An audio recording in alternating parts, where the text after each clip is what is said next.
I remember at Daytona 24, like 83, something like that. We were in Toyota again. We were in a GTU, and the engine blew up. And Dad goes, the 24-hour race, Dad goes, let's rebuild the motor. And they're like, well, why? We're out of the race and we're not going to win. And he's like, yeah, but we got 24 hours. That's a good time to test. We get to be testing the whole time. So they rebuilt the motor, went out for hours and hours and hours, and it blew up again. And he said, got plenty of time. Let's rebuild it again. He said it was almost a mutiny, but if they didn't know already, Dad was a racer and they, followed him. They would follow him off a cliff.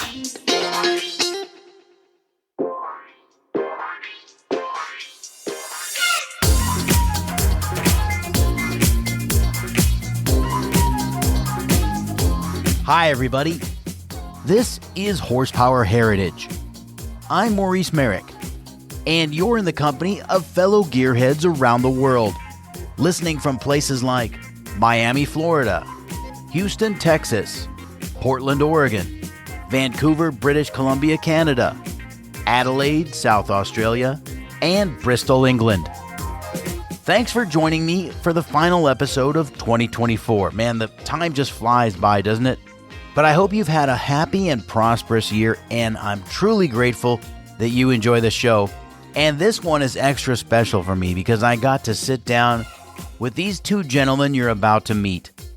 Kip Cyprus is a diehard car collector who maintains an impeccable group of machines. And I'm telling you, from hot rods to European exotics, Kip uses all his cars as they were intended. He really drives them, and he keeps them absolutely immaculate. And actually, he's been a guest on the show before. He was a very early guest, in fact, in episode 16. That was 4 years ago this month. I cannot believe that. And Sexton Gurney is the president and CEO of All American Racers, the company founded by his father, Dan Gurney, in 1964. The setting for today's episode was Kip's incredible car condo at the Finish Line Auto Club in Orange County, California, which has become kind of a mecca for us car freaks, and it's a great facility, and you never know what you're going to see down there. They've got great cars and coffee events on the regular, featuring all sorts of different marques. It's always a cool theme. But getting back to this episode, Dan Gurney was one of the all-time giants of motorsport. So for the three of us to be able to sit down and talk in depth about his career and the cars and the races and all the rest, well, it made for a day I won't soon forget. This episode is also available as a full YouTube video, so if you want to see some of the cars we're talking about, check that out. Just search for Horsepower Heritage on YouTube. And by the way, click that subscribe button over there. I'd really appreciate it. Some great Shelbys and Ford GTs were assembled in Kip's garage specifically for this occasion. You're going to love it. And if you enjoy Horsepower Heritage, go to buymeacoffee.com/HP Heritage and support the show with a donation. And thank you to those of you who've already contributed. There's a link in the show notes. You can give as little as $2, or if you want, you can make it a recurring contribution. Some of you have decided you're going to support the show every month, and that's terrific. I really appreciate it. Again, that's buymeacoffee.com/HP Heritage. All right, listen, I've got incredible stories for you today. From hot rodding in Southern California to victory at Le Mans, we're really celebrating the life and career of Dan Gurney, one of my favorite all-time racers, a true patriot, a fierce competitor, and a remarkable human being. So without further ado, here's my interview with Kip Cyprus and Sexton Gurney. Enjoy.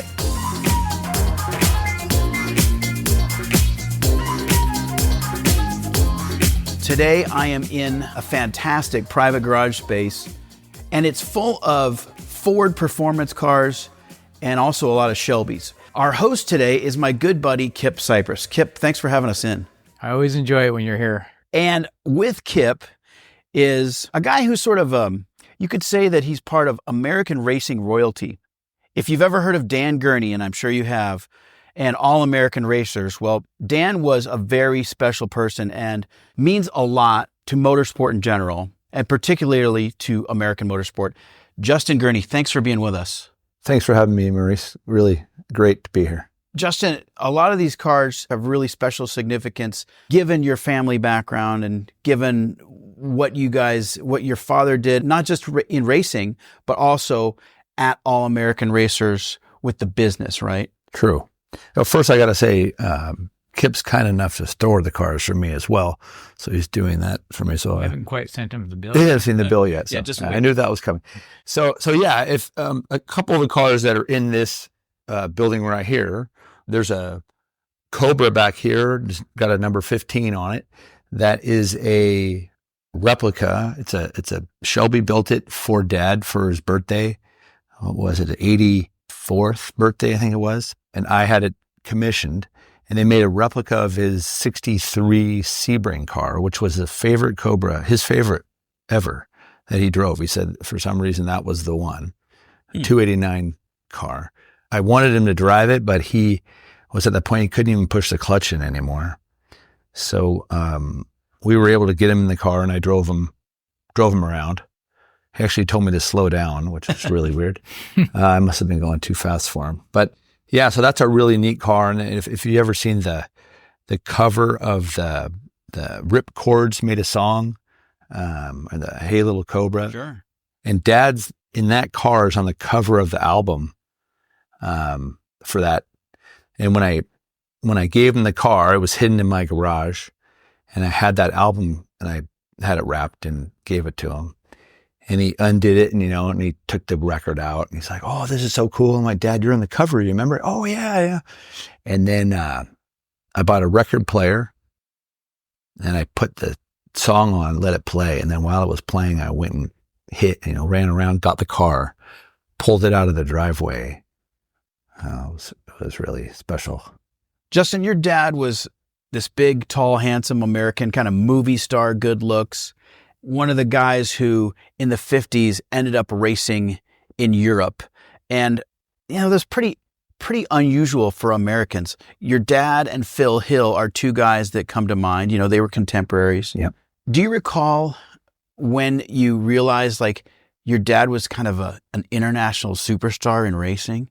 Sure. So he retired in 1970. I was born in 71. So I really didn't know, right? Until we had a race team. So once I got a little bit older, I'm going to all the races, and yeah, you see all the people. He walks around, and they're like, Dan, and they come up, and they're almost scared to ask for autograph and stuff. I'm like, wow, he's obviously pretty big time, right? Yeah.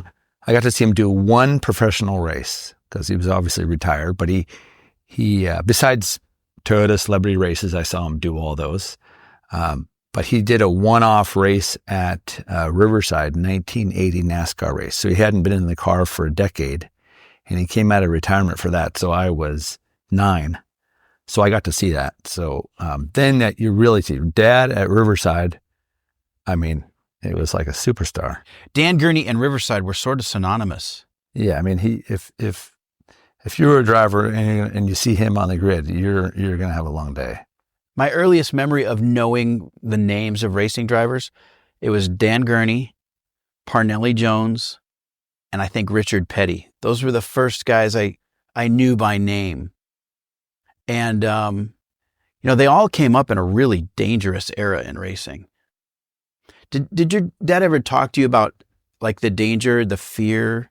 Because he kind of followed Phil Hill into Phil retired relatively early, and so did your dad.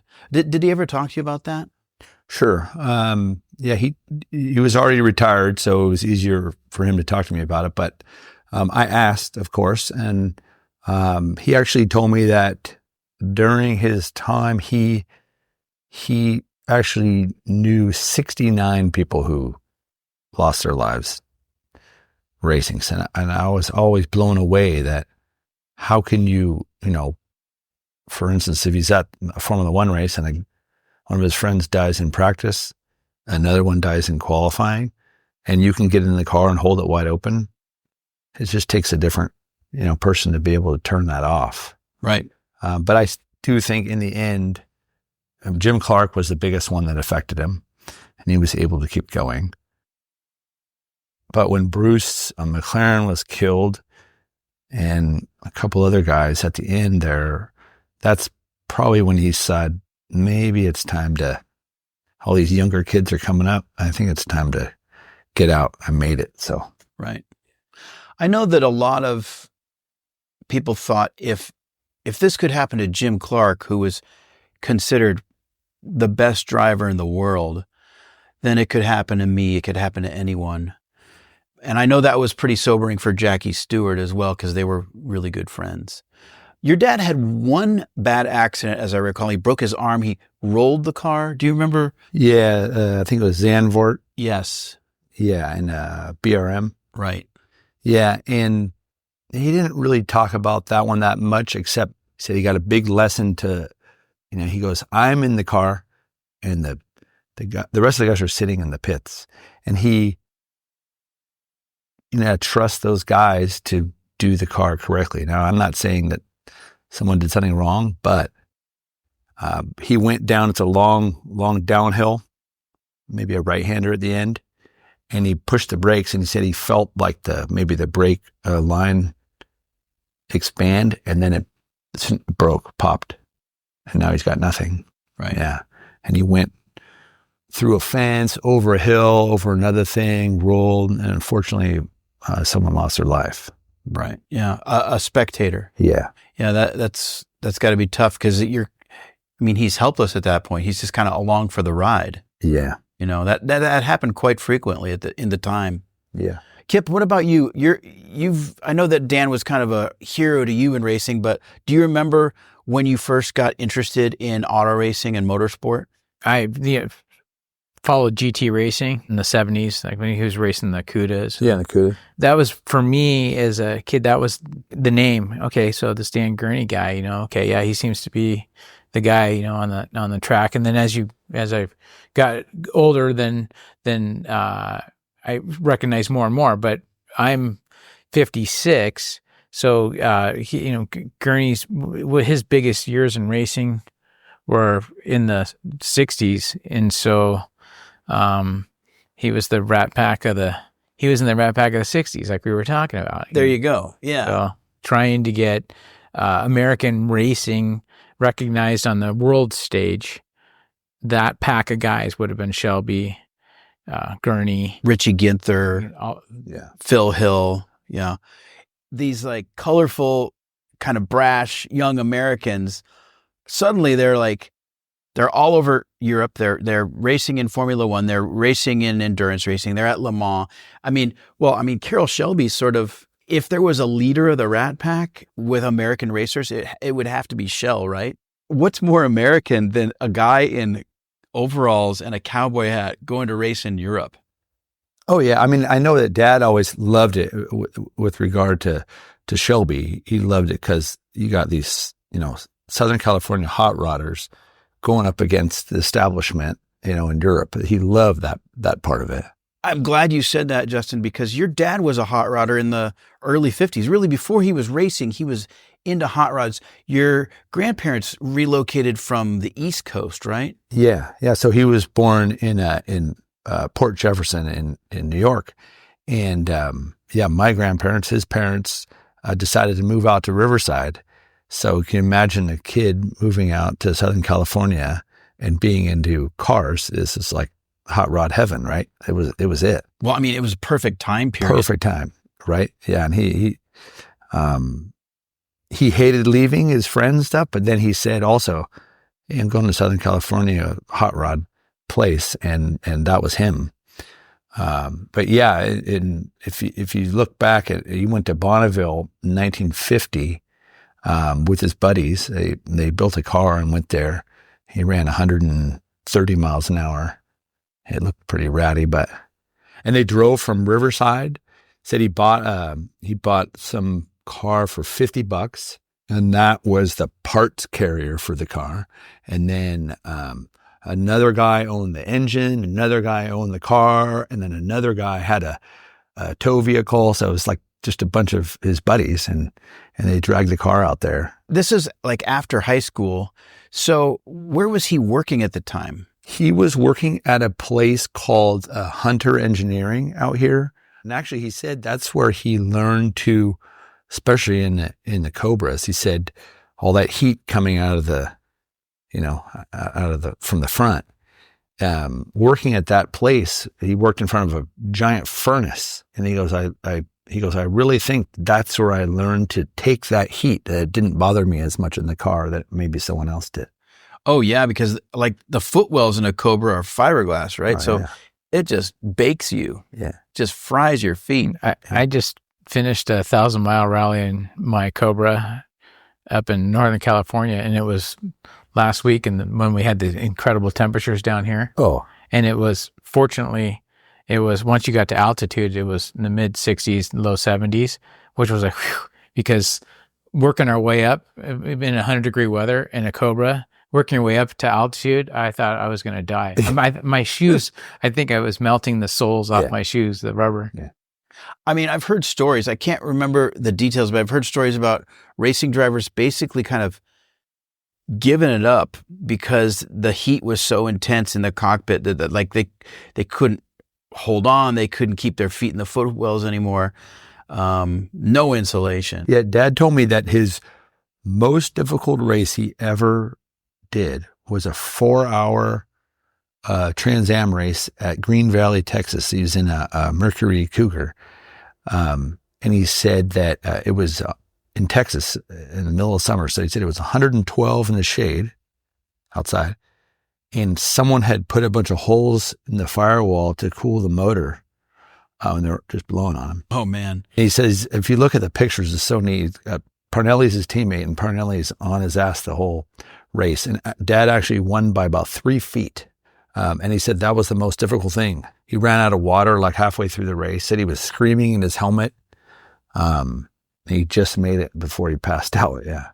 Yeah. Oh, I mean, just sweating the water loss in the cockpit hour after hour. It's just grueling. I don't think people realize it's not just about the skill and the concentration. It's just being mentally tough to endure the conditions that you're in. Incidentally, I interviewed Terry Cargis from the Peterson Museum not long ago.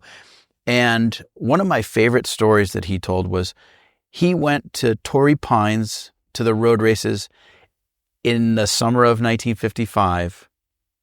And he saw your dad in his first race in a Triumph TR2. And he was hooked from then on. Terry remembers that vividly. And he was just a little kid. And he also told me about how your dad, he did the big deal with Toyota. Uh-huh. And then when the meeting was concluded, he said, now, just tell me one thing. Why do you guys want to lose so bad? And the Japanese looked at him like, What? What do you mean? And he said, this budget needs to be double at least. Right. There's so much to talk about, Justin. I'm just like overwhelmed. But I mean, your dad knew better than anyone what R&D alone was costing. Like they didn't test the cars because they didn't have the time or money to test the cars. They just went out and raced them. Without ever touching it. Justin, one of the things your dad is known for is being really versatile as a driver, as an engineer, as a businessman. And that allowed him to transition. You like you say, you know, he retired from his career behind the wheel in 1970, but he had already laid the groundwork years prior to that for, you know, the business. And one of my favorite stories is how he realized that the days of the front engine car at Indy were numbered. And he had seen obviously what was going on in Europe with the Coopers. And then when Jack Brabham brought a Cooper to Indy, he realized, oh, this transition isn't just taking place in Formula One. I want to be at the head of the pack on this one. Yeah, true. And I think he got a little bit of, or a lot of flack from the American guys for pushing that. But he says it was inevitable. It was going to happen. And you see, from Jack coming with the Cooper, and then Dad got or tried to qualify a turbine car of all things. It had an engine in the back. Dad took his rookie test in a front engine Roadster, John Zink. I think it was called a Track Burner Special. It's a cool name. And then after the rookie test, he got in a John Zink turbine powered car, and he didn't seem to be able to get it up to speed. And he told John Zink said, look, if you need to put someone else in the car, I understand, to see if they can go any faster. So he put someone else in the car. I don't remember exactly who it was, but that guy made it go about a half mile an hour faster, but also couldn't get in the field with it. So he felt okay about that. And that's when he got into Mickey Thompson's car. Right. Yeah. And qualified that. Yeah. And then your dad went to Colin Chapman. He was at Zandvoort, and he went to Colin and he said, hey, I would like a Lotus chassis. Ford is ramping up their performance program. We're going to have some really hot engines, and I want to put it in a Lotus chassis. So that partnership, like, legendary, right? Because that led to Jim Clark going to Indy. I mean, amazing. Not only that, he also said, hey, I've been driving this NASCAR, and these Wood Brothers guys are really good at pit stops. You might want to think about them as well.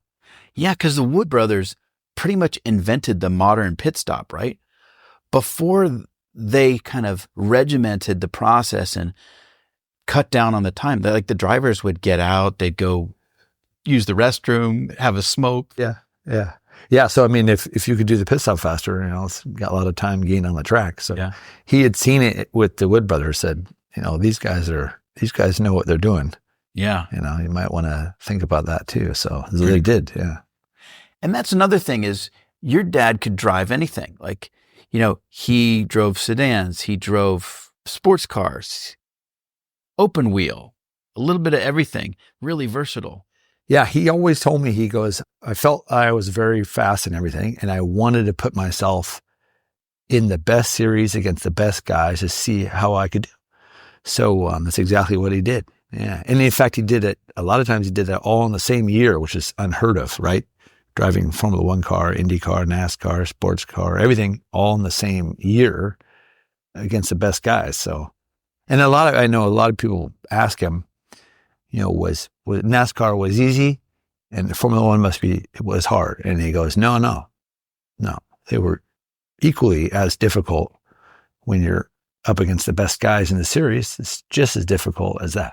And in fact, he was the first driver to win in all four majors, right? Grand Prix, NASCAR, sports car, and IndyCar. True. Yeah. And only two other guys have done it. Right. Since. Mario and Montoya.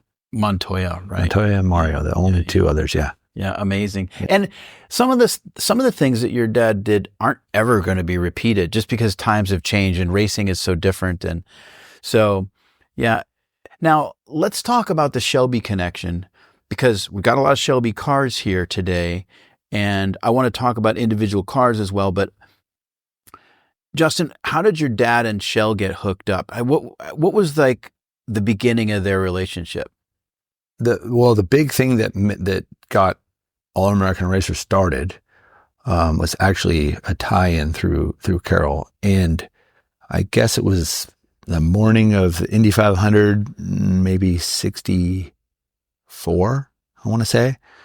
On the morning of the 500, everybody switched to Firestones. And Goodyear's standing out there with no tires on any car. And they're like, we can't have this. This is really bad. So they went to Carroll and they said, would you, if we paid you, of course, would you build cars that strictly run on Goodyear's? And Carroll said, I'm busy with these and Cobra and GT and da-da-da. He goes, I'm too busy. But you should ask Dan. Maybe he would like to do that. So they did, and Dad said, yeah, I'm into that, on one condition, that you let us go Formula One racing. So they agreed. So really, Carroll helped us start All American Racers. In fact, he was half owner up to like 1970. And the reason everyone switched to Firestones was, the way I understand it, is that Goodyear was really trying to break into the racing market, and they'd convinced a lot of teams to run their tires. But at the end of the day, this is the 500. they didn't really trust these tires. They were kind of a new thing. The Firestones were a known quantity. Is that how you understand it? Yeah, and probably at that point the Firestones were a little faster. So, right. You sure? Yeah. There you go. Want that edge, right? Yeah. And the concept behind All-American Racers was this is going to be an American operation. The development, the chassis, the engine, the drivers. He had already been to Europe and worked for Ferrari and Porsche. He knew how the Europeans did things. Yeah, I mean, Dad was All-American guy, right? So he thought that he could beat the Europeans on any track, anywhere, and hired a bunch of SoCal hot rodder guys that could do it and showed him he could. And the first car we ever built was an Indy car, and it went to 66 Indy 500, and unfortunately didn't even make it to turn one. After all that, can you imagine all that hard work, and you get the car done, you're finally there, and didn't even make it to turn one. Someone crashed in front of him. If you watch the video, he almost makes it out through all these people, and someone just cleans off like both right side tires, and it was that. All that work. Yeah. But your dad had a sense of humor about things, which I think can sustain you, especially if you don't take yourself too seriously. Yeah, very true. He was so good at that, and calming down a situation, or especially with a team, to bring the team together and lift everybody up after something like that. And I saw it hundreds of times. He'd do stuff like that, and one incident always makes me just laugh so hard. And it was later. It was in the kart years in like 90, 96. And we were sponsored by Toyota, and we were having a lot of difficulty with engines at the time, blowing up a lot of engines all the time, over and over and over. And someone from Toyota came to AAR and in front of the whole company and gave a big speech before the season started, 96, and said, "Hey, we don't want to dominate. We had just dominated GTP and IMSA. We had really done very well. We won the last like 23 out of 26 races, so we were good. And now we're coming in a kart. So this guy says, we don't want to dominate. And everyone's like looking at each other like, yeah, we do. What does that mean? It was a strange thing. No one liked hearing that.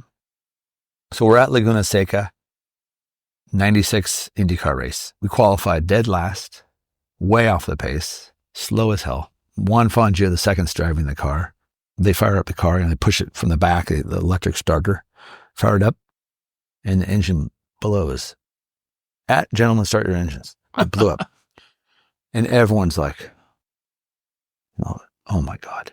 And then I remember Dad got on the radio and everyone's listening to the team. He goes, Juan Fangio driver, Juan, I don't want you to dominate. Everybody, just laughing like crazy. That's leadership, right? Because so everybody, good, right? So good. That's leadership, right? Because everybody probably had the same awful feeling at that moment.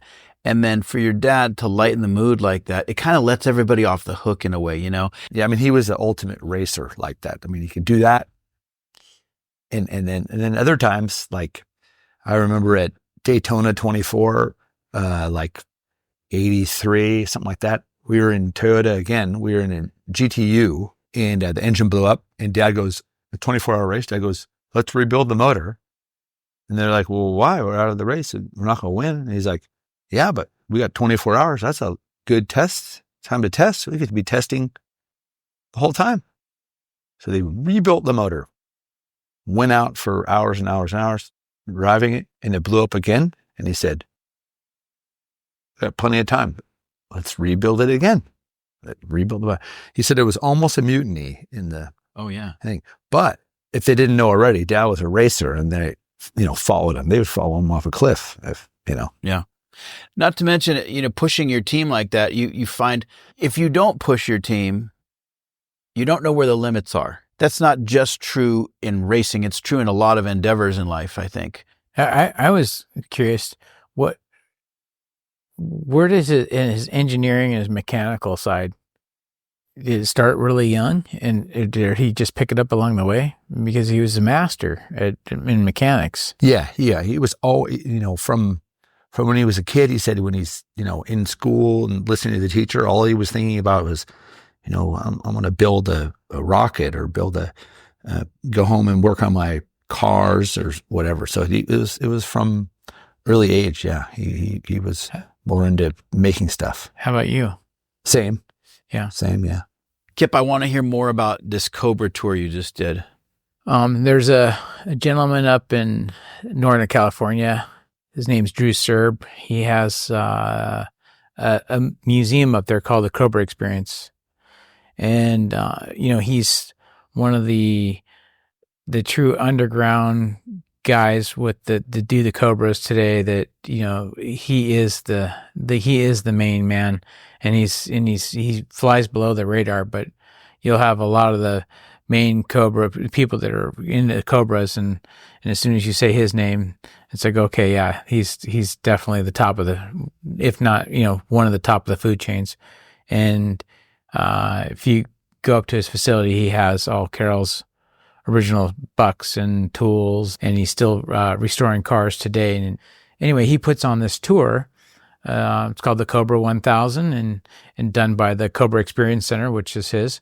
And they do 1,000 miles. This year was my first year. I was fortunate enough to be invited to go on it. We started in Martinez, California, and then we went up around Tahoe and then up to Mount Shasta and then back down through the Sierras. And it was 1,000 miles, fantastic 1,000 miles of driving. And it was all pure. You can't get on unless it's a real Cobra. And we had everything from, big blocks, narrow bodies, small blocks, just, there all sorts of variety of real original Cobras. And it was a good time. That's awesome. How many cars? 20. 20. Mm-hmm. He wants to keep it small like that, right? Yes. I mean, that's pretty small. He's a simple guy, right. When it comes to stuff, and he wants everyone to have a good time, and 20 cars, you're talking 40 people plus support. That's a handful, because when you're going, you're on these rallies and you have to stop and 40 people have to eat. Yeah.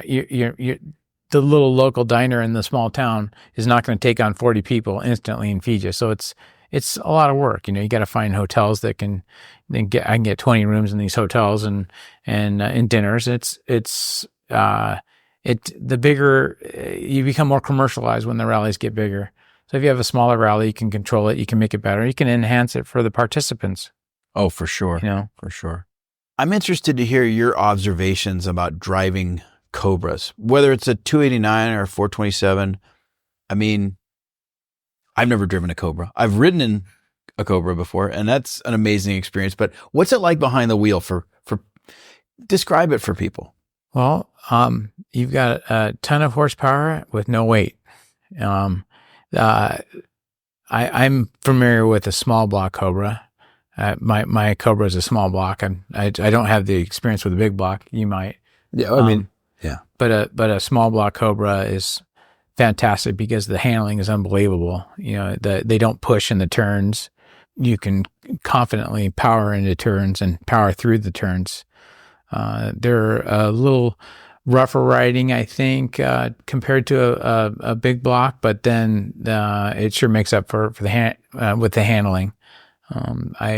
We had a fantastic time, and I enjoy driving mine. It's a fun car, and I've driven some of the continuation cars, and I think that you can get a continuation car and a replica car that rides much nicer, might offer you a lot more, but you have to remember it's not the real thing. And when you're behind the wheel, the real thing, it's a life-changing experience. I mean, it's pretty amazing how much they got out of a transverse front leaf spring and a live rear axle. I mean, it's like buggy. Yeah. It's a buggy. You're in you think about it, your 40s technology in the front, late 40s, right? On the front end of that car. Yeah. Well, back even farther. I mean, my Model A Ford has a transverse front leaf spring, transverse front and rear. Dad always told me that he loved the 289 the most. I mean, he raced both. And he said the 427 is obviously great, like on the Mulsanne, for instance. But besides that, it was heavy, used up too much brakes. Like I was saying, that Sebring car, that was his favorite one. Said it handled the best. Yeah. How do you like driving them? Oh man. Besides it being hot in there and loud, that probably makes it even more awesome. I mean, I love driving it. It's like one of the only cars that obviously everything's manual. There's no fancy anything inside of it. Just raw, open. And one of the only cars that I've seen where, there's no muffler on mine. It's just a straight pipe thing where you could almost get away with it. They say, oh, well, that's a Cobra. So don't worry about it. And people, and everywhere you go, I mean, Kip could tell you, everyone thumbs up everywhere you go. People just, it's like one of those things that people just love it. Yeah. With the small block, the 289 motor, when I was younger, I was more of a GM guy, and I'd go for the small block GMs and then into the big blocks. I actually started big blocks then when the stroker small blocks were more interesting. But having a 289 and experiencing rallies on a 289, this 65 sitting behind us, this GT350, when you get used to hearing that 289, it is a sound on its own, and they buzz. They don't sound right when they're just purring. When those things when you're on it, you hear that thing working and buzzing, and it's if it's not doing 3,500 to 4,000 RPMs, it doesn't sound right. Of all the motors I've fallen in love with, the 289 is actually one of my favorite motors now. And you have cars like this Sunbeam Tiger with the 289 in it also, and it's to have multiple cars with the same motor. You're hearing that engine, and it's you obtain a love for it. Yeah, Kip, I think you were telling me the Tiger is like a Cobra, but it's comfortable. It is. I think it's the weight. It's so much heavier than a Cobra. It has more suspension give. So it's a more comfortable car to drive than the Cobra. It has a pretty equal amount of pull, but it could be the gearing because the tires are smaller on the Tiger. Mm-hmm. So it gets off the line a lot quicker. I think on the big end, it'd be a different thing. Yeah. But plus it's got roll up windows. It's got a fully trimmed interior, and yeah, definitely more room. I found that on the Cobra, on a long drive, you have to kick your shoes off. You can't even run racing shoes. You got to kick your shoes off. And because you got to, for me, I take my pedal foot and I put it underneath the pedal and I stretch it out for a second and I hold it with my left foot for a little while just to give it a break, because I feel like, you're up and, there was just not a lot of room in those cars. Yeah. On ours, I took the seat and moved it all the way against the rear wall there, and I took all the padding out of the seat too, just to give me that couple inches. It makes a big difference. Well, your dad was 6'4", obviously maybe a tall 6'3", guy too. 6'2" and some change. Your dad was obviously. We got to talk about the Gurney bubble, right? We got to talk about the Gurney bubble, right? Sure. The elephant in the room. Yeah. Because I always wondered how your dad could spend hours in these cars. Especially the European cars. They're small no matter what, no matter who you are. The American cars, little bit more room in a NASCAR, for example. But tell the story about the Gurney bubble. Sure. First, if you look a lot of when he's in the open wheel stuff, almost always the roll bar was below his head. So it didn't do a heck of a lot. There was no rule at the time. You had to have a roll bar. It didn't say how big but most time below his head. So yeah, in the Ford, in the GT, he said when he first got in it, he got in and his head is like this when you close the door. So that obviously wasn't going to work. He actually took the seat out, and if there was anything below the seat, he took it all away, even shaved down whatever he could. So he got the seat as low as he could, and still his head stuck out. So Phil Remington actually built the first bubble for him on there. So he said, well, in order for him to fit, cut out a chunk of the roof and put a bubble over where his helmet would be. So yeah, if you look on a lot of those cars, it has they refer to it as the Gurney bubble. when my mom got him the 05 Ford GT over here,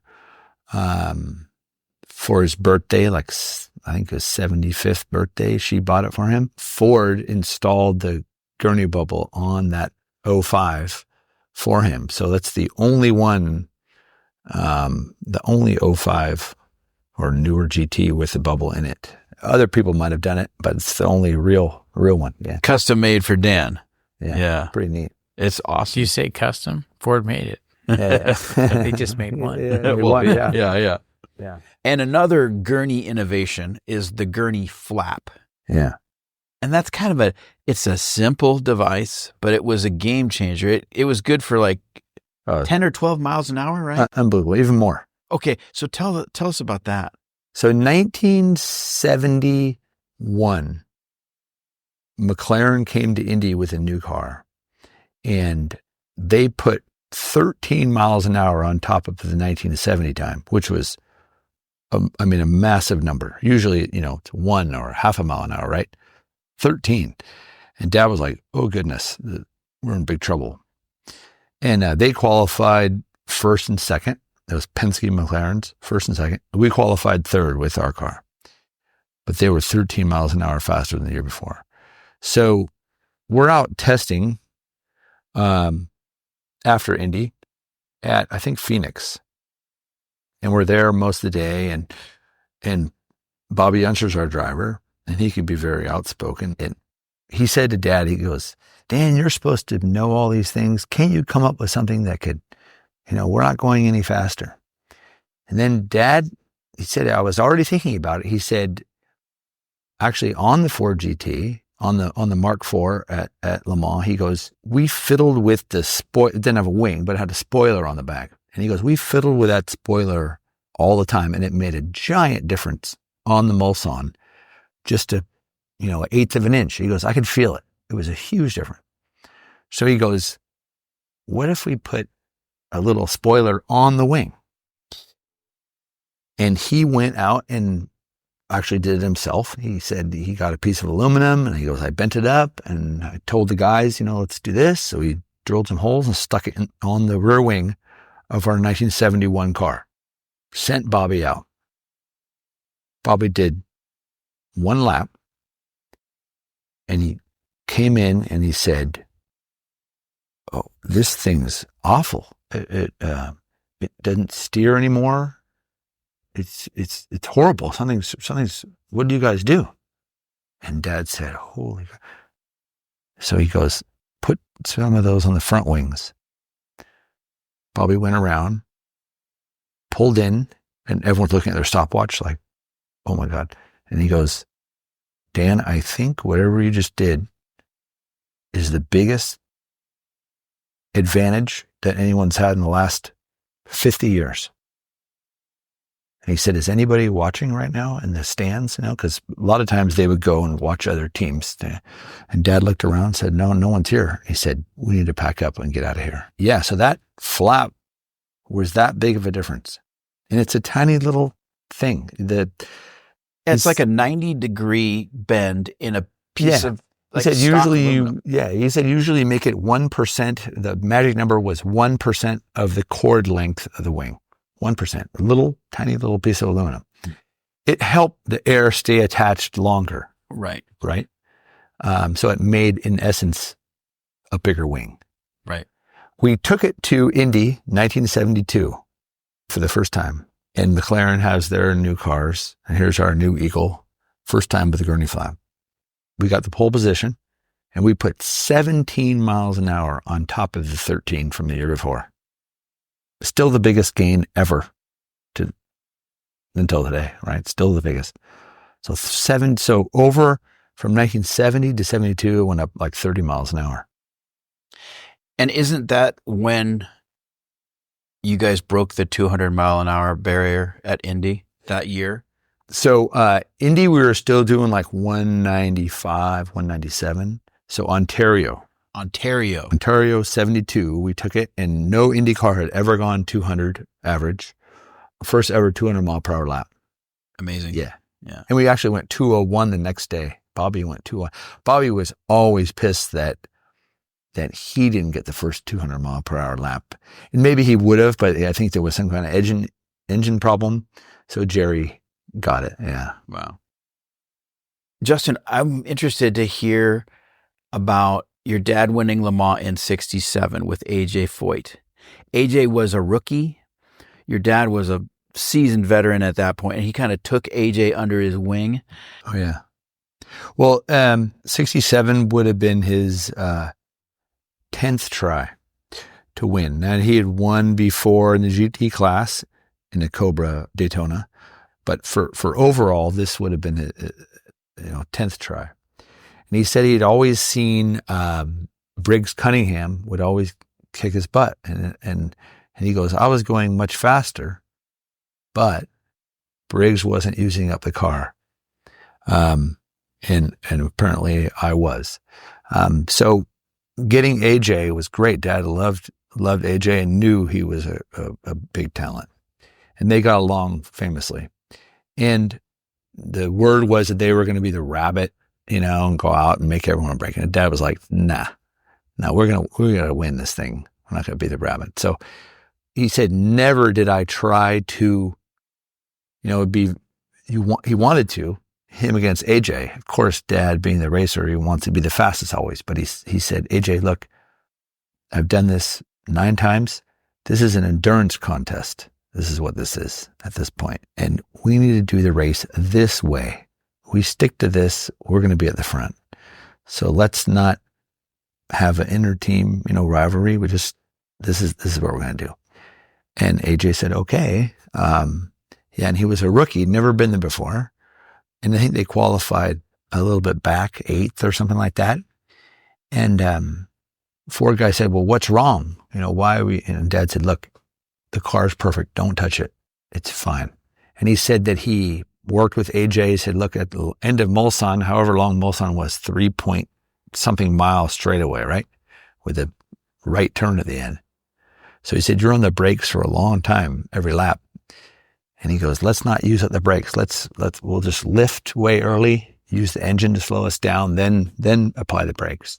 So they worked on that, and it worked. There's tons of stories in that race that happened, which are great. Apparently, Enzo had told, I think it was Mike Parks in the Ferrari, you get behind Dan and you make him make a mistake because he's going to want to race you and you need to make him make this. So Dad said that the Mark IV, the Ford would go about 2:13-ish on Mulsanne. And he goes, the Ferrari, even in my draft, would do about 2:09. So he goes, at any point, I could stretch it out, even if he was in the draft. It would drive away from him. And in the middle of the night, so the Ferrari's behind him, and he's right on his ass, and he's flicking the high beams and doing all this funny stuff. And Dad pulled over and tried to let him by. No, he'd stay behind. And he said that happened for a couple laps. And at one point he said, forget this. So at Arnage, at the corner, Dad pulled off and stopped while leading the race. And the Ferrari pulled off and stopped also behind him. And now first and second place, sitting on the side of the road in the grass. He's leading, the Ferrari's in second. And Dad said he's just sitting there waiting for Mike Parks to drive away. And he said he flicked the lights a couple times, And he said, I waited there for a while, and finally Parks pulled off and took off. And someone made a painting of it. It's a great story. That's an amazing story. Yeah, it's really good. And then Dad said after a while I went and passed him, and he and AJ won. And then AJ famously said, he goes, why would I want to go back? I already won it. I was a rookie, went there and won. And that's a famous 3 weeks. AJ won the Indy 500. And actually, Dad was on the front row and led Indy 500 too in the Eagle. Then they went to Le Mans and they won that. And then the week later, Dad went to Spa, Belgian Grand Prix, and won that in the Eagle. So that's pretty amazing. That's 3 weeks. Yeah, that's unbelievable. I mean, wow. Yeah, right? Perfect. The stars aligned, right? And your dad started a motorsport tradition at Le Mans in 67 on the podium. Yeah, true. It's his 10th time there, and he finally won it. And he goes, I just wanted to do something. Something just came over me, and I was so, he used the word stoked, Southern California thing. He said, I was so stoked. I grabbed that bottle Of champagne. Big Moet bottle. And he said, Henry Ford II and his wife and all the photographers sitting there. And he said, I just started spraying it and just dousing everybody. And then he took that bottle after spraying it and handed it to a guy named Flip Schulke, who was a Life magazine photographer, not knowing that he had started something or anything, handed it to him and then got whisked off to whatever, other victory things. And that guy, that Flip, held on to that bottle his entire life. He actually made a lamp out of it at his house, had a lampshade, drilled a hole in the bottom of it, stuck the thing through, and later, Flip, I think it came down with cancer or something. And he said, Dan, I really want you to have this back. Wow. So we still have it to this day. And we've made a little commemorative bottle since. Actually, AJ's winery made the bottle and the champagne that's in it. It's actually, I see one right there. Kip, I'm looking for it. Kip one. I see it right in the middle of your deal there. Yeah. Yeah, it's right there. So it's kind of neat. Yeah. It's so neat. And it's not just a motorsport tradition. It's really any sporting event. Yeah. The victory spray with the champagne. Yeah. Isn't that crazy? So they do it at every sporting event. So he was the first guy at any sporting event. Hadn't happened before. Yeah. Here's the bottle right there. And you could see, so this is the AJ Foyt winery that did this, and it tells a little story here on how they did it. And then there's the picture of Dad spraying it that day. It's pretty terrific, pretty neat. Yeah. So you could spray this. Was the beginning real quick? Yeah. Yeah, we can open it right now if you want. Yeah. How many bottles were produced? Do you know? I don't think very many. Maybe a few cases or something. Yeah. Like 10 cases. Yeah. Yeah. I didn't know that. There's only a couple of cases of this. Yeah. And I'm honored to have one. I'll make sure I don't open it. Don't open, save it. That's all for this episode of Horsepower Heritage. Go to buymeacoffee.com/HP Heritage to support the show. And don't forget to subscribe on YouTube. And I hope you enjoy your holiday. Join me on Wednesday, January 15th for the first episode of 2025. So until then, I'm Maurice Merrick.